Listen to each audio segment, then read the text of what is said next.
Wow, congratulations. Ibsaa maakii, congratulations sin jennee jirra. Baga Waaqayyo walis nagarsiise. Baga gammaddan, baga ijaa wal agartan, baga wal bira geessan. Congratulations sin jenneerra. Horaa bulaa sin jenneerra.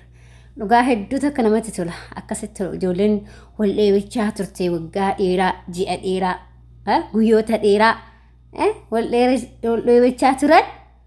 wal argatanii jiru jechuudha. Hedduu nama gammachiisa. Baga wal agartan, baga wal bira geessanii dheebuu wal baatan. Ashamaa akkam jirtu hordoftoota kabajamtoota chaanaala kootii kan biyya keessaa kan biyya alaa bakka jirtanitti nageenya Waaqayyo isin haa baay'atu. Akkam jirtu ana birattiin keessa nagaa guutuun qaba galata Waaqayyo.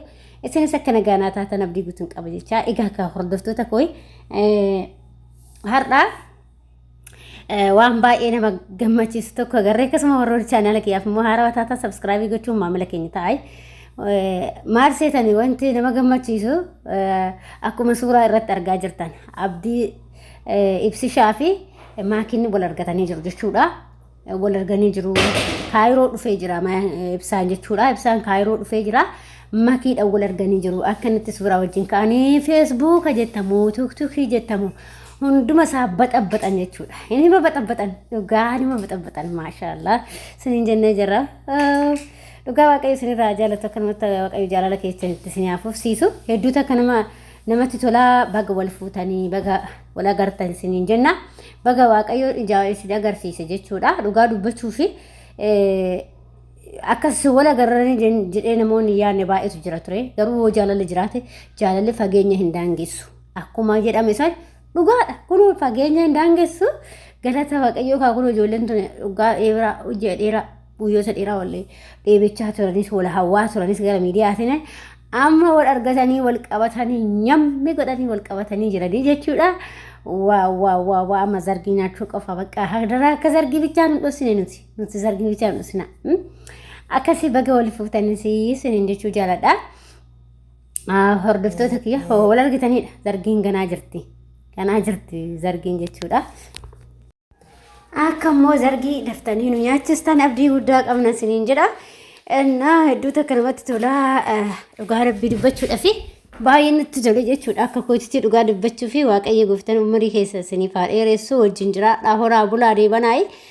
Maaliif dhugaa namni akkas wal jaalatee namni jecha namaa wanta namaa kan hin dhageenye mucaa kanallee hedduu takka isa galateeffachuu barbaada jechuudha. Maaliif hojjettani mucaa kanarratti wanta isaan hin raawwanne hin jiru jechuudha.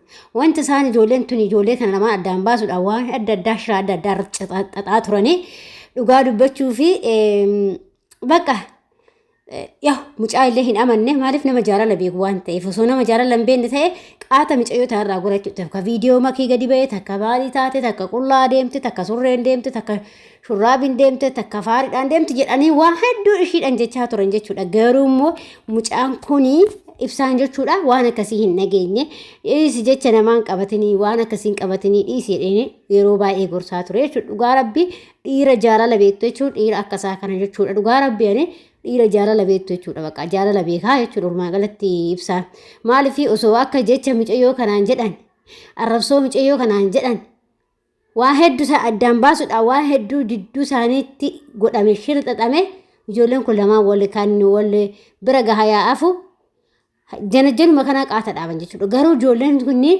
mucaan jechuudhaan irra caalaa mucaa ibsaadha kanan galateeffadhu. Maaliif hojjettanii isatu waa holola garagaraa kana wanni takka malee hin dhageenye jechuudha.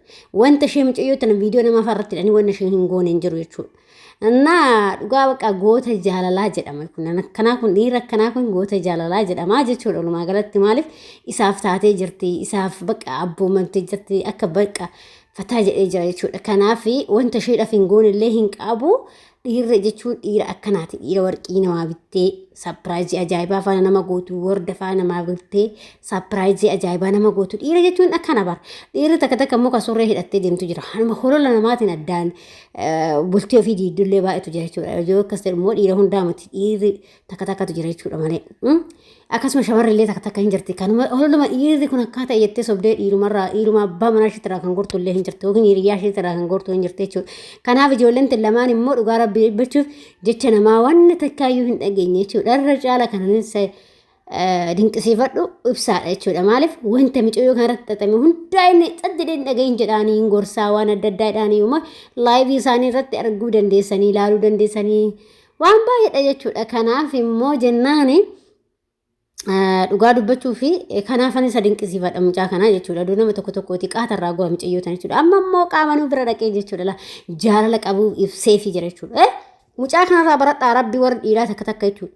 Mucaa kanarraa baradhaa jaalala akkamitti akka qabatan shamara akkamitti akka qabatan shamara yoo takka akkas taate jedhan isin gattanii cidhaashin akkas jettanii gattanii biraa deemtan garuu inni mucaan kun hunduma isaayyuu dhiisii kan darbe waan ta'e soo taate kan darbe kan ammaa achi qofa waliin deemna jedhee jajjabeessee kun guyyaa tokko wal arganii har'afataa wal godhaa jiran jechuudha. Kanaaf immoo isarraa mucaa ijoollee kanarraa waa hin barattu jedheeti yaada. Dhugaa rabbii anuu baay'ee irraa baradhe akka kootitti baay'ee irraa baradhe maaliif idaa namni jecha namaatiin hin deemu sammuu ofii qofaan deema kan jedhu isaan irraa baradheetiin jira ijoollee kanarraa baradheetiin jira jechuudha. Maaliif mucaan kun akkuma micayyoo isiniin jedhe jecha waan hin taane shiran xaate irratti xaxaa turanii garuu mucaan wanta takka hin dhageenye bakka haa taatu taate kan darbe laayiviin darbe wanni darbe jedhee amane jechuudha. Dhugaa dubbachuuf bakka ani kan maachiiti malee kan ofafooti malee kan darbeef waan akkas goote jedhee waan si waqqasu yookiin akkas hin jedhusi hin dhaga'usi annama barate annama biyya guddatte keessa jiru annama sammuu qabu annama hoolota jala jiru miti nama biyya guddatte keessa jira biyya firiidamtii qabdu keessa jira waa hunda jedhee raa'atee micayyoo kana amilee kennee fi har'a kunoo wal qunnamanii jiran jechuudha. Galata waaqayyoo jechuudha. Walumaaf galatti beeka. Annaa maaliif isiniin jedhe beektanii? Kanaaf namni jecha namaa dhaga'uu baate amma kan keessattuu ijoolleen hoolota fi gaara jala deemanitu dadhabamee mara. Ijoollee kanarraa rabbi naa nyaatu ijoollee kanarraa dadhabamanii jechuudha. Isaan lamaan dadhabame. Warruma arba jiru kana sirraan dadhabame. Rabbi ijoollee tana mucaa kana addaan baasuudhaaf ijoollee kana lama addaan baasuudhaaf addaan guuruudhaaf halkanii guyyaa shira isaan hin cadhin jiru jechuudha. Rabbi annaa kanaafiyyuu namni barate namni sammuu guddaa qabu namni akkasuma immoo namni akka hooluma jala taa'ee akka hoolatti yaaduu miti jechuudha. Mucaan kun dhugaa rabbi maaliif nama biyya guddatte keessa jiru nama barumsa baratee jechuun barumsuma abacaadaa lakkaan qofaa miti biyya ormaa keessatti barumsa maalitan baradhee namni akkamitti jiraata firiidamii akkamitti jiraata ilmi namaa akkamitti hojii hiriyaa ofii qabata jedhee waan baay'ee barate jechuudha. Biyya guddatte keessa akkasitti baratan garuu kan keenya akkasii miti jechuudha. Beektanii hoolumaaf gaala jala ta'anii nama arrabsu nama walitti naquu amantaa walitti naquu deemu jechuudha. Annaa akkasii ati umrii dheeraa waliin jiraadha waaqayyo sinaa umrii dheeraa wal sinaa jiraachisuu horaa bulaa deebanaa lama ta'aa ciisa sadi ta'aa ka'aa jedha Oromoon kun guraa jiru isheen jedhe horaa bulaa deebanaa ibsaa hin damaakii.